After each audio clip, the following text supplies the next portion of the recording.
Gitu. Jadi gini bang, kita mau bicara, Fedy Sambo tuh bukan orang bodoh loh, dia tuh pinter loh, dia strateginya pinter loh, dia tahu gimana bisa cara naik pangkat, siapa yang harus dideketin, siapa yang digandeng. Dan lihat kasus-kasus yang dia tangani, ya kan, Jessica Cyanida, dia bantu pengusaha.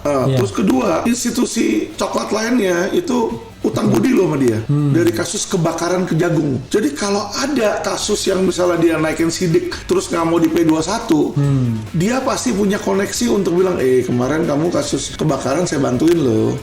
Pasti ada koneksinya. Jadi ini yang membuat saya percaya nanti bahkan kasus Brigadir J ini walaupun naik-naik sekalipun nggak akan divonis tinggi. Saya udah bilang. Jeruk makan jeruk jadi. Kalau laporin polisi terhadap polisi nggak bisa jalan. Itu yang saya bilang harus dibentuk badan baru. Tapi bisa pendekatan politik bro. Kan kita tinggal minta Presiden Jokowi membentuk tim independen kan? Sulit bang, karena polisi akan bilang saya ini lakukan ini karena bantuin Bapak Presiden. Yang awal-awal teriak-teriak kenapa kok kalah sama Ormas, katanya jangan sowan ke Ormas.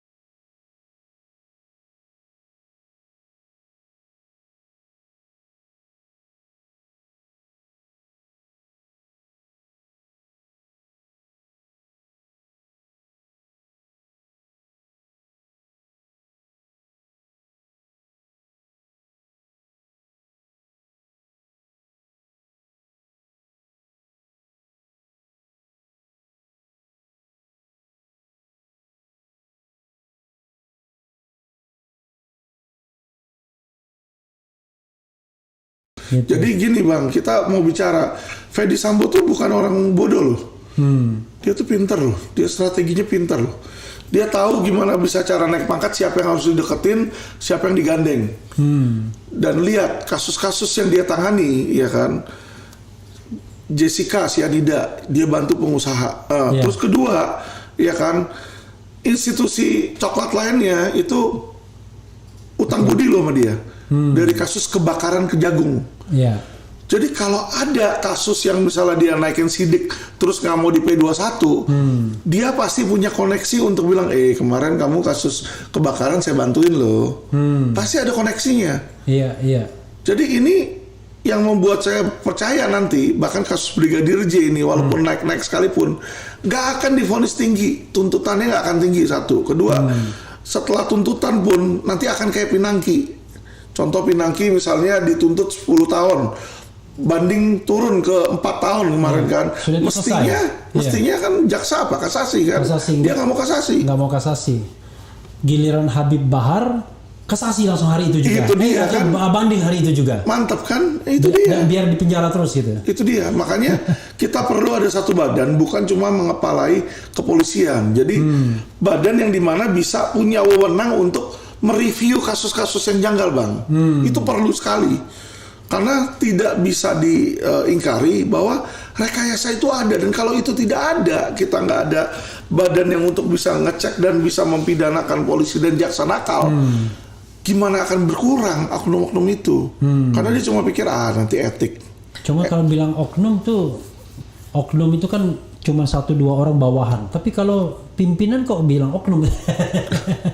Bukan oknum lagi tuh. Itu dia, oknumnya udah berjemaah bang. Masalahnya ini udah multiplikasi. Udah kepala dengan ratusan anggota gitu ya. Susah kita bilang oknum.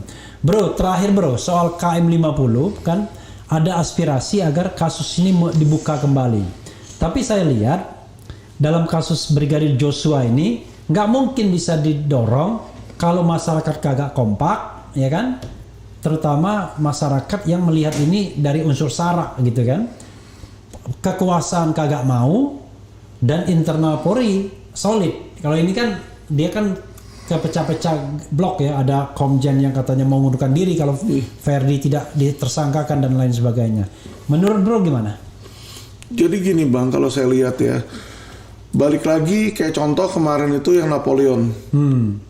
Jadi kita ngomongin masalah normatif hukum nih ya, dari sisi normatif hukum. Napoleon Bonaparte ya. Dari sistem normatif hukum normatif itu adalah Napoleon Bonaparte contoh. Udah terbukti dia dietik ya kan, tapi nggak dikeluarin. Akhirnya ada desakan masyarakat untuk dikeluarin. Harus dibikin dulu dasar hukum baru. Kasus KM 50 ingat loh, itu sudah disidangkan loh. Sorry, bukan Napoleon, Brotoseno. Iya, sorry. Brotoseno kan dia udah diputus putus bersalah, bebas, tapi belum diberhentiin. Nggak diberhentiin kan, akhirnya disidang etik lagi kan 2 kali. Nah jadi harus ada dasar hukumnya dulu bang.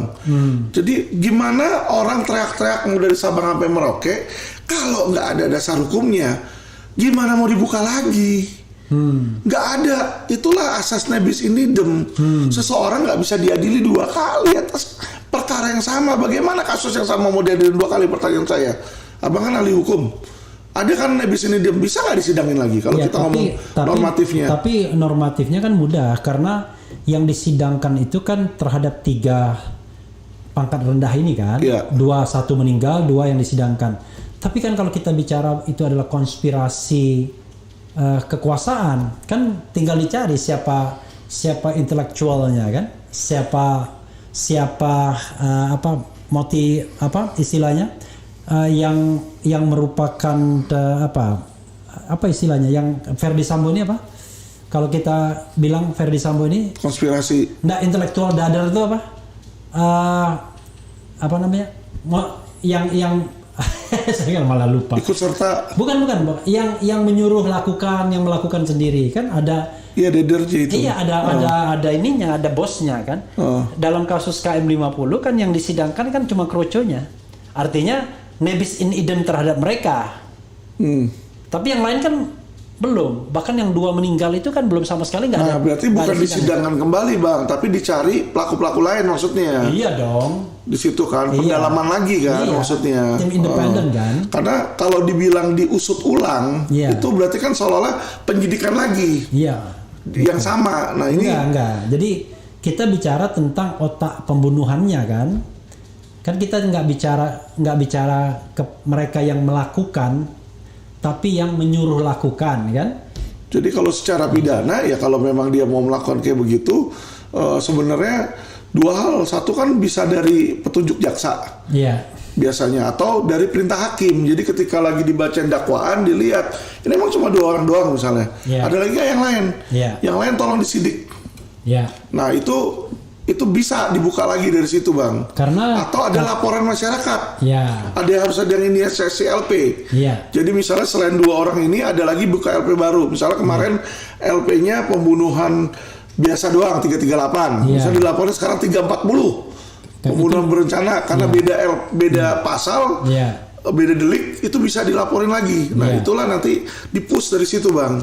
Jadi harus ada yang inisiasi. Oke. Jadi sobat sekalian ya, KM 50 itu tidak bisa diwacanakan saja. Jadi harus ada pihak yang berkepentingan yang melaporkannya lagi. Betul. Cuman kan melaporkannya lagi kepada polisi lagi. Nah itu dia bang.